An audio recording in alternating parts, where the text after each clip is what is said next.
দর্শক, এই মুহূর্তে এভার কেয়ার হাসপাতালের সামনে রয়েছেন আমাদের প্রতিনিধি গোলাম মর্তুজা।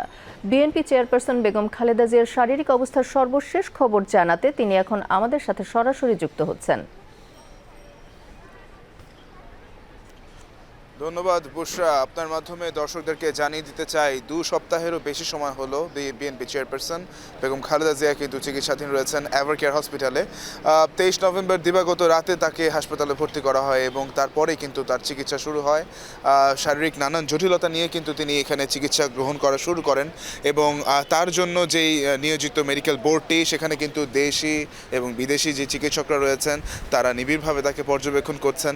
আমরা শেষ ব্রিফিংটি ডক্টর এজেএম জাহিদ হোসেনের পক্ষ থেকে পেয়েছিলাম গত পরশুদিন, অর্থাৎ 6 ডিসেম্বর দুঃখিত।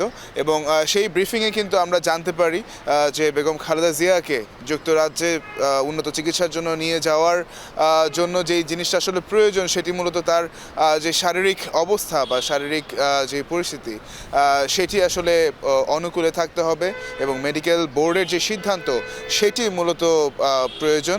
এর আগেও আসলে তাকে গত 7 ডিসেম্বর যুক্তরাজ্যে নিয়ে যাওয়ার একটা পরিকল্পনা ছিল এবং তার জন্য এয়ার অ্যাম্বুলেন্সের যোগান দিতে গিয়েও মূলত কাতারের একটি এয়ার অ্যাম্বুলেন্স, সেটি কারিগরি ত্রুটির ফলে বাংলাদেশে এসে পৌঁছতে পারেনি।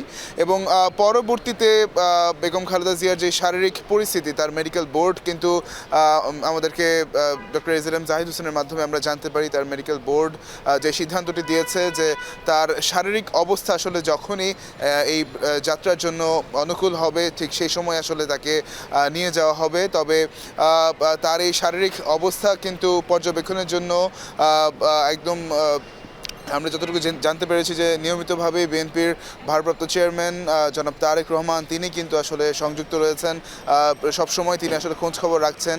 একই সাথে বিএনপি চেয়ারপারসনের পুত্রবধূ ডক্টর জুবাইদা রহমান, তিনিও কিন্তু ইতিমধ্যে বাংলাদেশে আছেন এবং প্রায় প্রতিদিনই কিন্তু তিনি আসলে বেগম খালেদা জিয়াকে দেখতে আসছেন, মেডিকেল বোর্ডের সাথে আসলে কথা বলছেন, তাদের সাথে সেই সিদ্ধান্তগুলো আসলে বারবার সেটি রিভিউ করছেন যে আসলে আরও কীভাবে উন্নত চিকিৎসা তাকে নিশ্চিত করা যায়।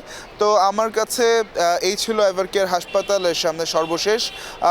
আমরা যদি পরবর্তী ব্রিফিং যদি আজকে আমরা আসলে ডক্টর এজেএম জাহিদ হোসেনের পক্ষ থেকে কোনো ব্রিফিং পাই, সেক্ষেত্রে আমরা আমাদের দর্শককে আসলে জানাতে পারবো যে বেগম খালেদা জিয়ার শারীরিক অবস্থা, সর্বশেষ অবস্থা আসলে কী।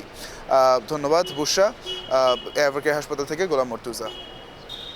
ধন্যবাদ মর্তুজা। দর্শক, এতক্ষণ আমরা আমাদের সহকর্মী গোলাম মর্তুজার কাছ থেকে বিএনপি চেয়ারপারসন বেগম খালেদা জিয়ার শারীরিক অবস্থা সম্পর্কে জানছিলাম।